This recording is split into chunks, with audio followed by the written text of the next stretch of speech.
জয়গুরু। পরম প্রেমময় শ্রী ঠাকুরের রাতুল চরণে আমার সহস্র শতকোটি প্রণাম।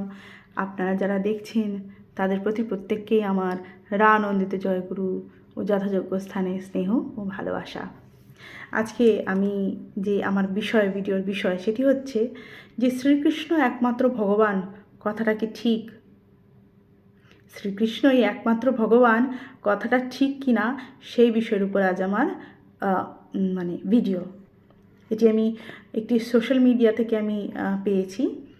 তো একটি আর্টিকেল আমি আপনাদের সঙ্গে ভাগ করে নিচ্ছি।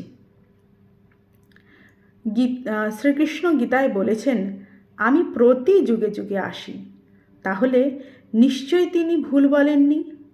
5200 বছরে তিনি বহু রূপে ভগবান হয়ে এসেছেন। যিশু, বুদ্ধ, শ্রীচৈতন্য, শ্রীরামকৃষ্ণ, শ্রী শ্রী ঠাকুর অনুকূলচন্দ্র হলেন ভগবান। সুতরাং আপনাদের জানা উচিত শ্রীকৃষ্ণ দাপর যুগের অবতার, কলিতে অবতার ভিন্ন ভিন্ন। শ্রী শ্রী ঠাকুর অনুকূলচন্দ্র হলেন কলির অবতারই, কল্কি ও সর্বশেষ যুগ পুরুষোত্তম। তিনি 24,000 বাণী ও বিভিন্ন গ্রন্থ এবং 18 স্তরের বীজনাম, সত্যনাম দিয়ে আমাদের রক্ষার ও মুক্তির পথ বলে গেছেন। অনেকে রামকৃষ্ণ ও চৈতন্যকে মানতে চান ভগবান রূপে, পরবর্তী পুরুষোত্তমদের স্বীকার করতে চান না, বরং নানাভাবে ওনাদের হেয় করেন। এটা খুবই ঘৃণিত একটা কাজ। যাঁরাই বলেন শ্রীকৃষ্ণ একমাত্র ভগবান, তারাই আবার শ্রীহরি, শ্রীরাম ও শ্রী চৈতন্যকে ভগবান রূপে মান্যতা দেন। অতএব শ্রীকৃষ্ণের কথা অনুসারে তিনিই একমাত্র ভগবান নন। ভগবান যুগে যুগে ভিন্ন ভিন্ন রূপে আসেন। যীশুখ্রিস্ট বলেছেন, আমি আবার আসব। মৈত্রেয়ী বুদ্ধরূপে বুদ্ধের পুনরায় সম্বলপুর গ্রামে আসার কথা বর্ণনা করা আছে। শ্রী চৈতন্য বলেছেন, তিনি সেই শ্রীকৃষ্ণ, তিনি আরও 2 বার আসার কথা বলেছেন। শ্রী শ্রী রামকৃষ্ণ পরমহংসদেব বলছেন, যেই রাম সেই কৃষ্ণ, ইদানিং এই দেহে রাম ও কৃষ্ণ। তিনি শীঘ্রই পুনরায় আসার কথা বলেছেন ঈশান কোণে পূর্ণ সংসারী হয়ে। শ্রী শ্রী ঠাকুর অনুকূলচন্দ্র বলেছেন, আমি পরম কারণ, অনন্ত কোটি দেবতা, ইন্দ্র, চন্দ্র, বায়ু, বরুণ, ব্রহ্মজ্যোতি, সেই পরম পুরুষ শ্রীকৃষ্ণ, শ্রীকৃষ্ণের সত্তা, সত্য, আমি সব। যখন তোরা সেই ব্রজলীলার নিত্য রাসে মাতিস, তখন আমি প্রতি ঘটে ঘটে শ্রীকৃষ্ণ। আবার যখন তোরা নদিয়ায় পথে ঘাটে বাটে হরিবোল হরিবোল বলে প্রেমে উন্মাদ হয়ে নৃত্য করিস, তখন সর্বঘটে প্রেম দান করি আমি, নিত্য সাক্ষী স্বরূপ। আমি শ্রীকৃষ্ণ, আমি শ্রী চৈতন্য, আমি শ্রীরামকৃষ্ণ, আমি সব, আমি সব। শ্রীরামকৃষ্ণদেব বলছেন, অবতারকে চিনতে পারে না সকলে। চিনতে গেলেই সাধনের প্রয়োজন। দেহ ধারণ করলে রোগ, শোক, ক্ষুধা, তৃষ্ণা সবই আছে, মনে হয় আমাদেরই মতো। মন থেকে কামিনী কাঞ্চন সব না গেলে অবতারকে চিনতে পারা কঠিন। বেগুনওয়ালা হীরের মূল্য কি জানে? কত সুন্দর বলেছেন শ্রী শ্রী রামকৃষ্ণ পরমহংসদেব। কখনো কোনো অবতার বলবে না যে আমি অবতার, অবতার নাহি কয় মুই অবতার। কোনো অবতারই বলবে না।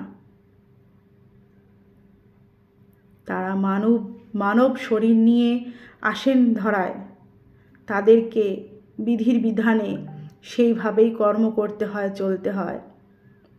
তারা যদি একটি পথ, যে পথে চলবেন সেই পথটাই তো আমাদের জন্য। তারা করে দেখিয়ে দিয়ে যান।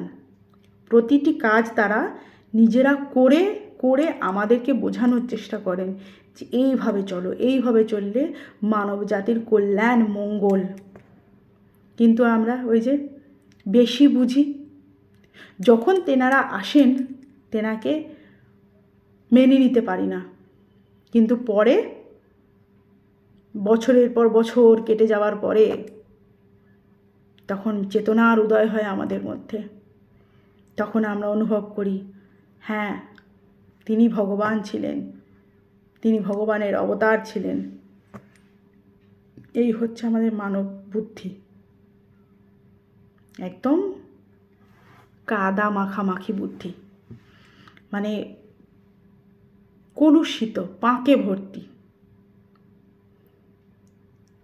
মানে আমাদেরকে অবতারকে চিনতে গেলেও মানে আমরা প্রতি মুহূর্তে অবতারের পরীক্ষা নিতেই থাকি। কি আমরা, হ্যাঁ, অবতারকে চেনার মতো ক্ষমতা থাকে না। অবতার এসে কি গলা ফাটি বলবে, আমি অবতার, আমাকে পুজো করো? কখনোই না। তারা আমাদের থেকে পুজো নেবার জন্য আসেননি, তারা এসেছেন মানব কল্যাণে। কিভাবে মানব জাতির কল্যাণ হয় সেই পন্থা দেখানোর জন্য এসেছেন।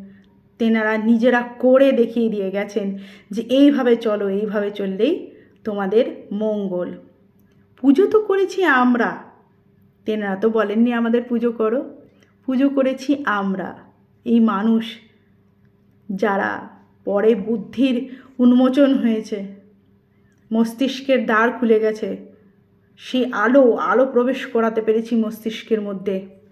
মানে সে হয় না, ঘরের দরজা জানলা যতদিন আমি বন্ধ রাখবো ততদিন পর্যন্ত ঘরে আলো ঢুকবে না সূর্যের। যেদিন আমি আমার ঘরের দরজা জানলা বন্ধ খুলে দিলাম, সেদিন ঘরে ঢুকে গেল সেই সূর্যের আলো ঢোকাতেই ঘর জলজল করে উঠল, আলোতে ভরে উঠল, সমস্ত অন্ধকার কালিমা মুছে গেল, রোগ শোক, ঘরের ভেতর যত জার্মস ব্যাকটেরিয়া সব বেরিয়ে গেল সূর্যের আলোতে। সেই রকম আমাদের মস্তিষ্কও সেই রকম। মস্তিষ্কের দ্বার যদি না খুলি, মস্তিষ্কের জানলা যদি না খুলি, প্রবেশ করবে না সেই আলো, সেই জ্ঞানের আলো প্রবেশ করবে না, যাতে আমার বোধোদয় হয়, যাতে আমার বুদ্ধি উন্মোচিত হয়।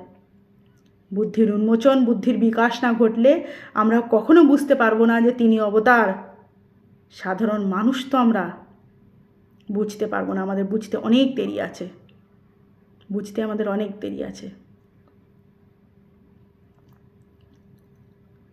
কাজেই আসুন, ভগবানদের এইভাবে তুচ্ছ-তাচ্ছিল্য না করে, কোনো কন্ট্রোভার্সিতে মানে কোনো বিতর্কে না গিয়ে, বর্তমান যিনি চাক্ষুষ, যিনি চোখের সামনে আছেন, তাকে গ্রহণ করি, সদ্গুরু সৎনাম গ্রহণ করি, জীবনকে একদম আলোয় আলোকিত করে দিই। আসুন সকলে তার কথা বলি, তার পথে চলি, তার আদর্শকে মাথায় নিয়ে চলি, জীবন চলার পথটাকে মসৃণ করে তুলি। দুঃখ দৈন্য দুর্দশা তো সব মানুষেরই থাকে, কষ্ট সব মানুষেরই থাকে, কষ্টবিহীন মানুষ নেই পৃথিবীতে। কিন্তু তাকে নিয়ে চললে, তাকে মাথায় নিয়ে চললে, তাকে সমস্ত কিছু সমর্পণ করে দিয়ে দেখবেন কিভাবে দিনক্ষণ বছর কত মসৃণভাবে কেটে যাচ্ছে সব অবস্থার উপর রাজি থাকলে। তাকে ধরে এটি শিখতে পারবেন যে সব অবস্থার উপরে কিভাবে রাজি থাকা যায়। সেটি শিখে গেলেই আপনারা বুঝতে পারবেন জীবনটা কত সুন্দর। জটিল করে তুলবেন না আর জীবনকে। সদ্গুরু শরণাপন্ন হন, সৎনাম মনন করুন, দীক্ষা নিন। ভালো থাকবেন সকলে। জয় গুরু।